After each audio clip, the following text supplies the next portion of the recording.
My open letter to Amresh Kumar Singh. तपाईले recently Gagan थापाको लागि एउटा ओपन लेटर लेख्नु भयो र त्यो धेरै राम्रो लाग्यो मलाई। तर मेरो एउटा सुझाव छ, त्यहाँ लेखेको गगन थापाको लागि तपाईले जे लेख्नु भयो त्यो आफूमाथि पनि प्लिज इम्प्लिमेन्ट गर्नु होला। डोन्ट फर्गेट कि तपाई सर्लाही 4 बाट फर्स्ट टाइम सांसद हैन, 3 पटकदेखि सांसद जितेर पुग्नु भएको छ। तर सर्लाही 4 और सर्लाही नै भनौं न 10-15 वर्ष अगाडि जस्तो थियो, आज पनि त्यस्तै नै छ। यहाँको सबैभन्दा ठूलो समस्या चाहिँ उखु किसानको छ। उनीहरुलाई पेमेन्ट्स नै पाउँदैन।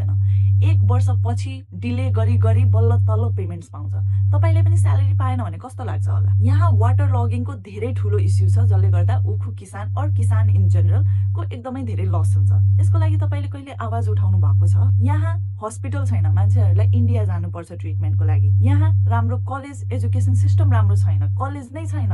यहाँ छोरीहरुलाई बाहिर पठाउन खोज्दैनन् मान्छेहरुले, and that is why 10th और 12th पछि उनीहरुले पढाइ नै छोड्नु पर्छ। यो सबै इस्युको बारेमा कहिले पनि तपाईले कुरा गर्नुभयो? संसद त छोड्नु, आफ्नो पोलिटिकल क्याम्पेनमै यसलाई ट्याप गर्नुभयो। गगन थापा बाहिरबाट आएर पनि, काठमाडौँबाट आएर पनि उहाँले चाहिँ आफ्नो म्यानिफेस्टोमा यो सबै कुरा ट्याप गर्नुभएको थियो। उहाँ यहाँको भाषा बुझ्नुहुन्न हैन, तैपनि उहाँले यहाँको समस्या बुझ्ने कोसिस गर्नुभयो। बट तपाईले त म्यानिफेस्टो त टाढाको कुरा हो। तपाईको एउटा पनि पोलिटिकल र्याली बालेनको फेस बिना निस्केन। इलेक्सन क्याम्पेनमा तपाईले सोधियो अहिलेसम्म के गर्नु भएको छ, तपाईको एन्सर थियो बालेनलाई पीएम बनाउनु छ। तपाईलाई सोधियो कि तपाईको म्यानिफेस्टो एजेन्डा कहाँ छ, तपाईको एन्सर थियो चुपचाप घण्टे छ। तपाईले सोधियो किन जिताउने यहाँको जनताले तपाईलाई फेरि, तपाईको एन्सर थियो मधेसी छोरालाई प्राइम मिनिस्टर बनाउनु छ। सबैलाई थाहा छ कि तपाईलाई रासोपाबाट टिकट नपाएको भए तपाई पनि यो सुनामीमा जित्नु हुन्थेन। तर रासोपा र बालेनले तपाईमाथि विश्वास गरे र तपाईलाई यो टिकट दिएका छन्। यसपालि एटलिस्ट उनीहरुसँगै